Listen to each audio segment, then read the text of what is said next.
டிஆர்பில இருந்து பிஜிடிஆர்பிக்கான அறிவிப்பை வந்து நேற்றைய தினத்துல டிஆர்பி போர்டு அனௌன்ஸ் பண்ணிருக்காங்க. எஜுகேஷனல் சைக்காலஜி, கல்வி உளவியல், பொது அறிவு, நடப்பு நிகழ்வுகள் இதுக்குமே வந்து பாத்தீங்கன்னா சிலபஸ் வந்து டோட்டலாவே வந்து செஞ்சாருச்சு. அப்போ நம்ம கிட்ட படிக்கக்கூடிய டீச்சர்ஸ் கண்டிப்பா இந்த வீடியோவை ஸ்கிப் பண்ணாம லாஸ்ட் வரைக்குமே பாருங்க. புதுசா நீங்க யாராவது படிக்க வரீங்க, சிலபஸ் என்ன தெரிஞ்சுக்கணும் அப்படின்னா நீங்களுமே இந்த வீடியோவை பாருங்களாம். தமிழ் பாடம் இருக்கு அப்படின்னா ஒரு 7 பாடம் வந்து அவைலபிளா இருக்கு. அந்த 7 பாடத்துல பல்வேறு தலைப்புகள் வந்து கவர் ஆகும். அப்போ எந்தெந்த மாசம் எந்தெந்த பாடத்தை நடத்தணும், பிஜிடிஆர்பி ப்ரிப்பரேஷன் பண்ணக்கூடிய அனைத்து டீச்சர்ஸ் எதுவுமே ஷேர் பண்ணுங்க, அவங்களும் வந்து படித்து பயன்படுத்தும்.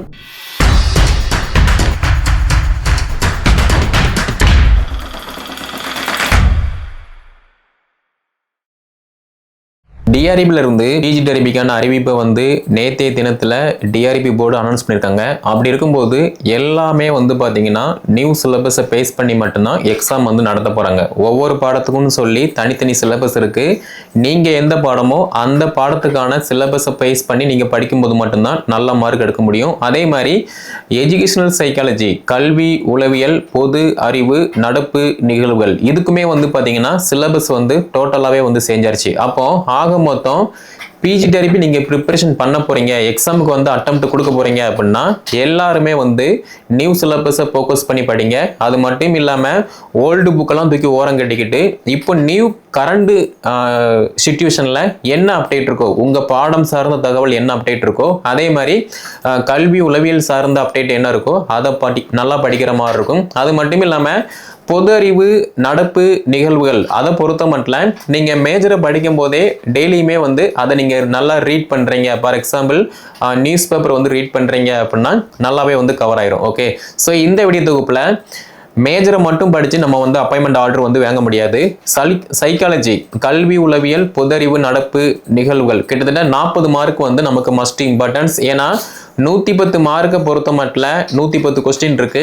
மேஜர்ல 110க்கு 110 யாருமே எடுக்க போறது கிடையாது. 110க்கு ஆவரேஜா ஒரு 75 பிளஸோ 85 பிளஸோ 90 மார்க் வந்து நம்மளால ஸ்கோர் பண்ண முடியும். ஓகே, அப்படி இருக்கும்போது இந்த 40 மதிப்பெண்கள் கல்வி உளவியல்ல இருந்து 30 மதிப்பெண்கள் இருந்து நமக்கு கவர் ஆகுது.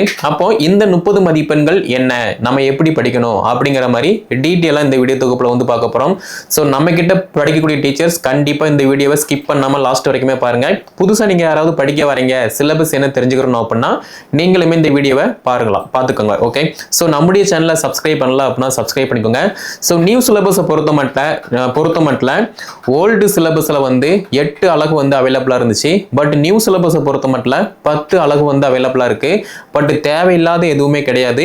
எல்லாமே வந்து அசிய ஒரு டீச்சரா நம்ம தெரிஞ்சுக்கிறணும். அதை பொறுத்து தான் வந்து பாத்தீங்கன்னா இந்த சிலபஸ் வந்து ஃப்ரேம் பண்ணியிருக்காங்க. அப்போ சிலபஸ், அதாவது சிலபஸ்ல யூனிட் 1ல வந்து என்ன இருக்கு அப்படின்னா கல்வியின் கண்ணோட்டங்கள். ஸோ கல்வியின் கண்ணோட்டங்கள் அப்படின்னு பார்த்தோம் அப்படின்னா ஒரு காலகட்டத்தில் பில்டிங் எதுவுமே இருக்காது, ஒரு ஆலமரத்துக்கு அடியில் இல்லைன்னா வீட்டு திண்ணையில வந்து படிச்சுட்டு இருந்தோம். பட் இப்போ உள்ள சிச்சுவேஷன்ல எல்லாமே வந்து டோட்டலாக டிஃப்ரெண்டாக இருக்கு. ஸோ அப்படி இருக்கும்போது ஒவ்வொரு ஸ்டேஜ்லையுமே இப்போ 2000 காலகட்டத்தில் கல்வி எப்படி இருந்துச்சு, 2005ல எப்படி இருந்துச்சு, 2015ல எப்படி இருந்துச்சு, இப்போ 2025ல எப்படி இருந்துகிட்டு இருக்கு. அப்போ ஒவ்வொரு காலகட்டத்துக்கும் தகுந்த மாதிரி கல்வியின் தன்மை வந்து மாறுபட்டு இருக்கு. ஒரு மாணவனுக்கு எப்படிலாம் லெசனை டீச் பண்ணணும், அந்த மாணவன் எப்படி அந்த லெசனை கவர் பண்ண வைக்கணும் அப்படிங்கிற மாதிரி பல்வேறு நுணுக்க முறைகள் வந்து கொடுத்துட்டு இருக்காங்க. அப்போ இந்த யூனிட் 1 பொறுத்த மட்டும் கல்வியின் கண்ணோட்டங்கள் பத்தி அவைலபிளா இருக்கு. ஸோ இதுல அப்ப இருந்து இப்போ வரைக்குமே என்னென்ன வேறுபாடுகள் இருக்கு அதை எல்லாத்தையுமே வந்து படிக்கிற மாதிரி இருக்கும். அது மட்டும் இல்லாம சர்வ சிக்ஷா அபியான் அந்த ஸ்கீம் வந்து என்ன சொல்லுது, அந்த திட்டம் வந்து ஃபெயிலியரா சக்சஸ்ஃபுல்லா அதை பத்தியுமே வந்து படிக்கணும். அதே மாதிரி RMSA, ஸோ ராஷ்டிரிய மத்தியமிக் சிக்ஷா அபியான் இந்த திட்டத்தை பொறுத்த மட்டும் இது ஓவரால் இந்தியா ஃபுல்லாவே வந்து கவர் ஆகக்கூடியது. SSAவும் பாத்தீங்க அப்படின்னா சேம் தான். அப்படி இருக்கும்போது இதை பத்தி நம்ம டீட்டெயிலா வந்து படிக்கிற மாதிரி இருக்கும். நீங்க பிஎட் படிச்சிருந்தீங்க, நல்லா படிச்சிருந்தீங்க அப்படின்னா இந்த SSAனா என்ன, RMSAனா என்ன, RUSA என்ன, ரம்ஷா ரூஷா இதனுடைய திட்டம் என்ன அப்படிங்கிற மாதிரி நல்ல தெளிவா படிச்சிருப்பீங்க. அப்போ இதை பத்தி டீட்டெயிலா படிக்கக்கூடியது யூனிட் 1. அடுத்து யூனிட் 2 பொறுத்த மட்டும் கல்வியின் தத்துவம், அது மட்டும் இல்லாம சமூகவியல். ஸோ கல்வியின் தத்துவம்னா என்ன? இப்போ நம்ம பிஎட் படிக்கும் போதே பார்த்தீங்க அப்படின்னா ஒவ்வொரு கருத்துக்கள், மேற்கோள்கள், ஒரு மழலைக்கு வந்து நம்ம எப்படி ஒரு லெசனை வந்து டீச் பண்ணணும், ஒரு படத்தை வந்து எப்படி அவனுக்கு வந்து ஷோ பண்ணணும் அப்படிங்கிற மாதிரிலாம் பல்வேறு நுணுக்க முறைகள் வந்து நம்ம வந்து சொல்லியிருப்பாங்க. ஸோ அதை பற்றி படிக்கக்கூடியது யூனிட் 2. அதே மாதிரி கல்வியில் அறிஞர்கள் வந்து பார்த்தீங்கன்னா பல்வேறு தத்துவங்கள், பல்வேறு கோட்பாடுகள் வந்து சொல்லியிருப்பாங்க. ஸோ அதையுமே வந்து படிக்கிற மாதிரி இருக்கு. சமூகவியல் அப்படின்னா இந்த சமூகத்தில் ஒரு மாணவனை எப்படி நடந்துக்கிற சொல்லணும், நம்ம எப்படி அவனுக்கு வந்து டீச் பண்ணணும் அப்படிங்கிற மாதிரி சொல்லக்கூடியது யூனிட் 2.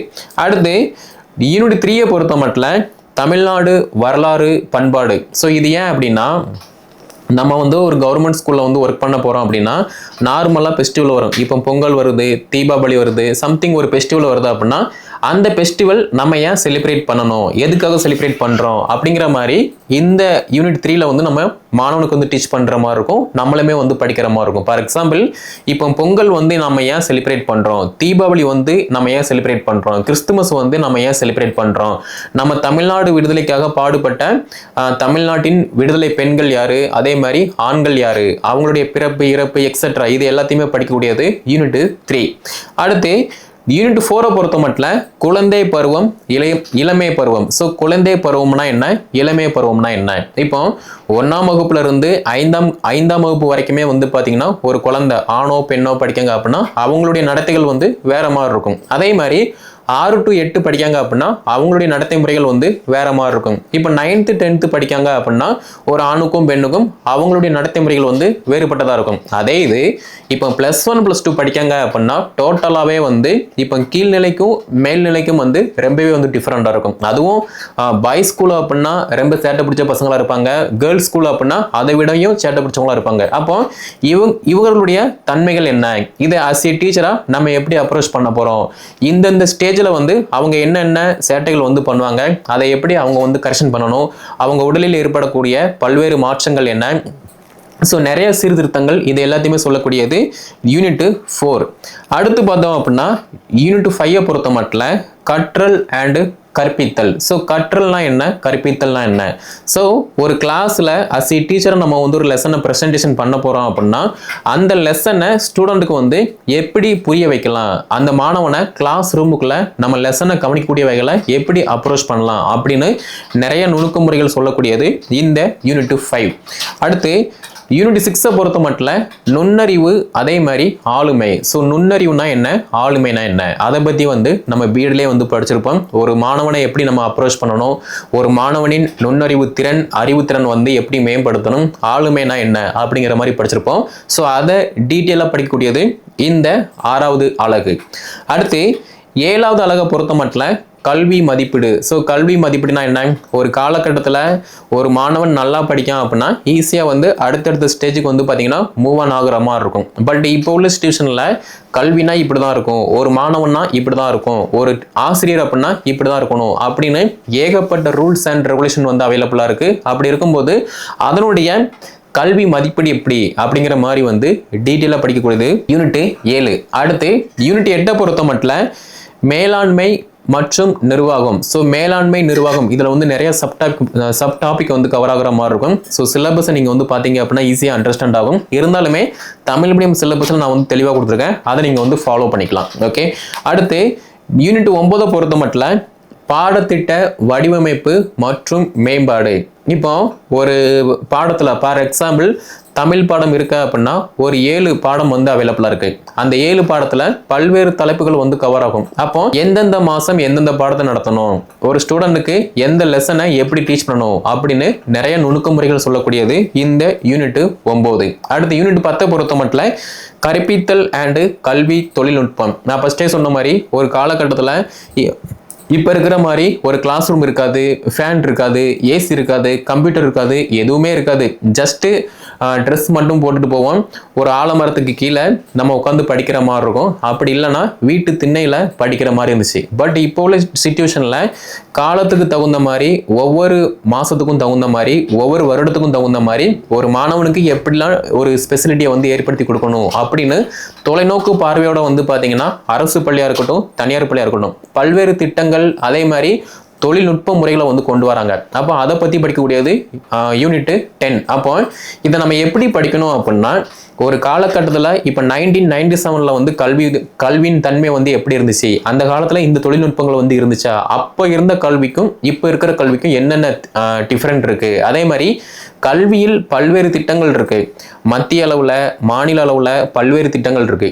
இந்த ஒவ்வொரு திட்டமும் வந்து பார்த்தீங்கன்னா என்ன பர்பஸ்க்காக கொண்டு வந்தாங்க, இந்த திட்டங்கள் மூலமா யாரெல்லாம் வந்து பயனடைஞ்சாங்க அப்படிங்கிற மாதிரி டீட்டெயிலாக வந்து படிக்கிற மாதிரி இருக்கும். அது மட்டும் இல்லாமல் எஜுகேஷனை பொறுத்த மட்டும் நிறைய சயின்டிஃபிக்கான ஒரு இது வந்து அவைலபிளாக இருக்குது. கருத்துக்கள், மேற்கோள்கள், ஒவ்வொரு அறிவியல் அறிஞர்களுமே வந்து பார்த்தீங்கன்னா ஒரு கல்வினா இப்படி தான் இருக்கணும், ஒரு மாணவனுக்கு இப்படி தான் சொல்லிக் கொடுக்கணும் அப்படிங்கிற மாதிரி நிறைய நுணுக்க முறைகள் வந்து அவைலபிளாக இருக்குது. அப்போ அதை பற்றியுமே வந்து படிக்கக்கூடியதாக வந்து இதை நம்ம பார்க்கணும். ஓகே, அப்போ நம்ம கிட்ட இருக்கக்கூடிய டீச்சர்ஸ் எல்லாத்துக்குமே வந்து பார்த்தீங்கன்னா ஆல்ரெடி கல்வி உளவியல், பொது அறிவு, நடப்பு நிகழ்வுகள் தனி குரூப் வந்து அவைலபிளாக இருக்குது. அந்த குரூப்பில் இந்த new syllabus, English medium syllabus and Tamil medium syllabus வந்து அவைலபிளாக இருக்கும். இந்த சிலபஸ்க்கு தகுந்த மாதிரி அப்டேட்டான மெட்டீரியல் இன்னைய தினத்தில் என்ன அப்டேட் இருக்கு. ஸோ இப்போ ஃபார் எக்ஸாம்பிள், இப்போ அழகு 1ல் கல்வியின் கண்ணோட்டங்கள் இருக்கு அப்படின்னா அதில் வரக்கூடிய சப்டாபிக் சம்மந்தப்பட்ட எல்லா டேட்டாவுமே வந்து பார்த்தீங்கன்னா PDF ஃபார்மேட்டில் சாஃப்ட் காப்பியாக வந்து ப்ரொவைட் பண்ணுவோம். அதை நீங்கள் வந்து ஃபாலோ பண்ணுற மாதிரி இருக்கும். அது போக டெஸ்ட் பேஜுமே வந்து அவைலபிளாக இருக்கும். ஒரு ஸ்கீம் வந்து எப்போ கொண்டு வந்தாங்க, தமிழ்நாட்டில் மேல்நிலை கல்வி எப்போ கொண்டு வந்தாங்க, அதே மாதிரி கோத்தாகரி கல்விக்குழு வந்து எப்போ கொண்டு வந்தாங்க, இதனுடைய பர்பஸ் என்ன, மதிய உணவு திட்டம் வந்து எப்போ கொண்டு வந்தாங்க, எந்த ஆட்சியில் கொண்டு வந்தாங்க அப்படிங்கிற மாதிரி நிறைய இன்ஃபர்மேஷன் அண்ட் டெஸ்ட் பேஜ் வந்து இதில் நம்ம கான்டாக்ட் பண்ண போகிறோம். ஸோ நம்ம கிட்ட இருக்கக்கூடிய டீச்சர்ஸ் இதை கண்டிப்பாக 1 by 1 வந்து ஃபாலோ பண்ணிக்கோங்க.